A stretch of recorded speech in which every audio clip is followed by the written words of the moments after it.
దేవుని నామానికి స్తోత్రములు. అందరికీ వందనాలు. ఈరోజు మత్తయి సువార్త 27వ అధ్యాయం ధ్యానించుకుందాం. ఉదయమైనప్పుడు ప్రధాన యాజకులను ప్రజలు పెద్దలందరూ యేసును చంపవలెనని ఆయనకు విరోధంగా ఆలోచన చేసి ఆయనను బంధించి తీసుకొని పోయి అధిపతి అయిన పొంతి పిలాతుకు అప్పగించిరి. అప్పుడు ఆయనను అప్పగించిన యూదా ఆయనకు శిక్ష విధింపబడగా చూచి పశ్చాత్తాపపడి ఆ 30 వెండి నాణెములు ప్రధాన యాజకుల యొద్దకు పెద్దల యొద్దకును మరలా తెచ్చి, నేను నిరపరాధ రక్తమును అప్పగించి పాపము చేసితినని చెప్పాను. యూదా యేసయ్యనంట అప్పగించి పాపం చేశాను అని పశ్చాత్తాపడుతున్నాడంట.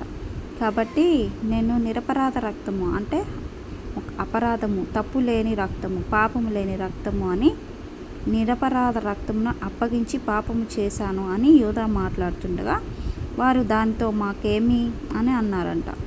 నీవే చూచుకొనమని చెప్పగా అతడు ఆ వెండి నాణెములు దేవాలయంలో పారవేశాడంట. పోయి ఉరిపెట్టుకున్నాడంట.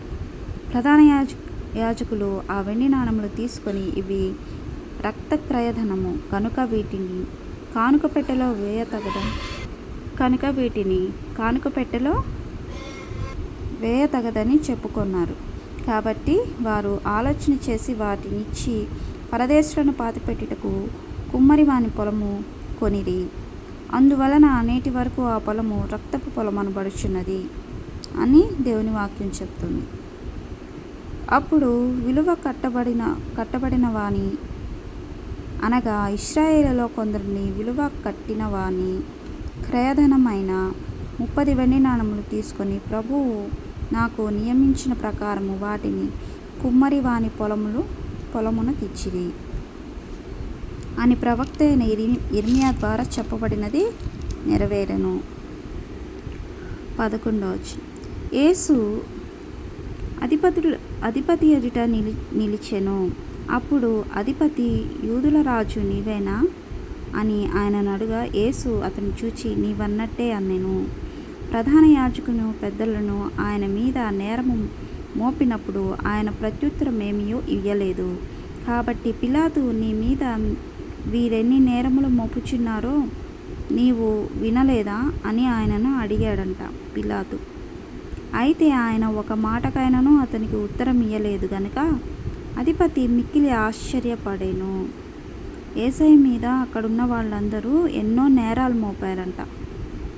కాబట్టి పిలాతు అడుగుతున్నారు, వీళ్ళు నీ మీద ఇన్ని నేరాలు మోపుతున్నారు కదా, నువ్వేం మాట్లాడవా అంటే యేసయ్య ఒక మాటకు కూడా ఉత్తరం ఇయ్యలేదని వాక్యాలు చెప్తున్నాయి. కనుక అధిపతి మిక్కిలి ఆశ్చర్యపడ్డాడంట. జనులు కోరుకుని యొక్క ఖైదీని పండుగలో విడుదల చేయుట అధిపతికి వాడుక. ఆ కాలమందు బరబ్బను ప్రసిద్ధుడైన ఒక ఖైదీని చెరసాలలో ఉండెను. కాబట్టి జనులు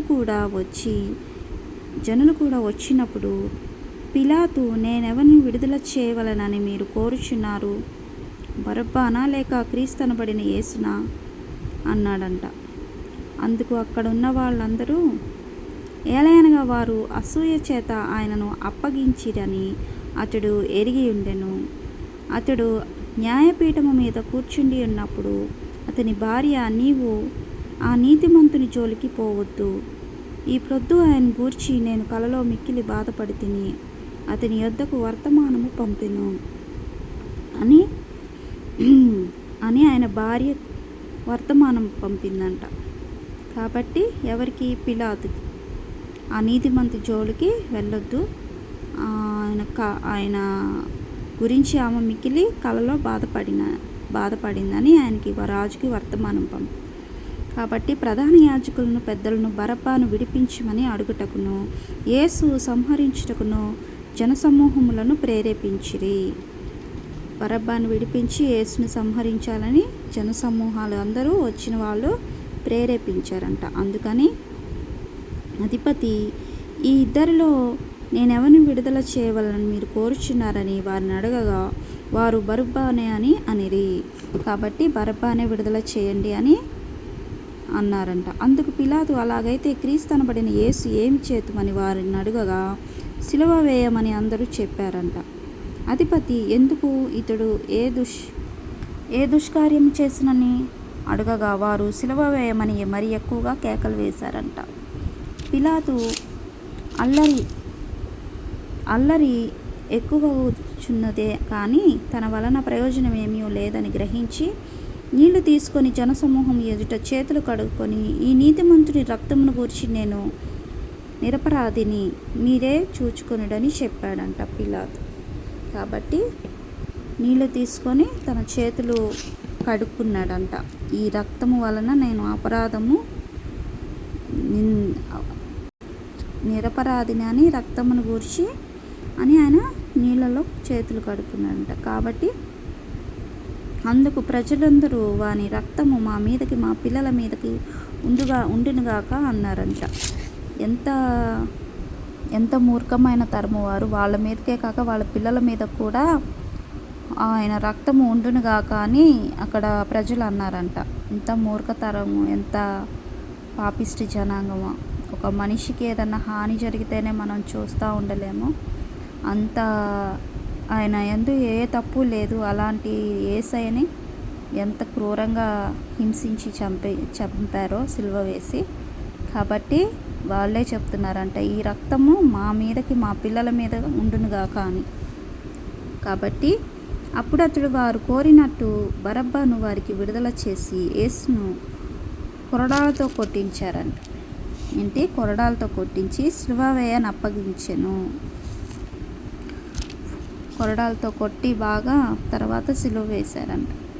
అప్పుడు అధిపతి యొక్క సైనికుడు యేసుని అధికార మందిరంలోనికి తీసుకొని పోయి ఆయన యొద్ద సైనికులనందరినీ సమకూర్చి వారు ఆయన వస్త్రము తీసివేసి ఆయన ఎర్రని అంగీ తొడిగించి ముండ్ల కిరీటము అల్లి ఆయన తలకు పెట్టి ఒక రెల్లు ఆయనకు కుడి చేతిలో నుంచి ఆయన ఎదుట మోకాళ్ళుని యూదులు రాజా నీకు శుభము అని ఆయన్ను అపహసించారంట.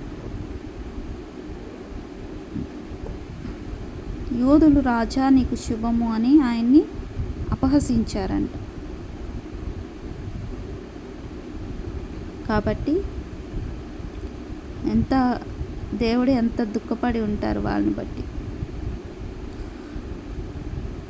ఆయన అపహసించిన తర్వాత ఆయన మీదనున్న అంగి తీసివేసి ఆయన వస్త్రములు ఆయన తొడిగించి సిలువ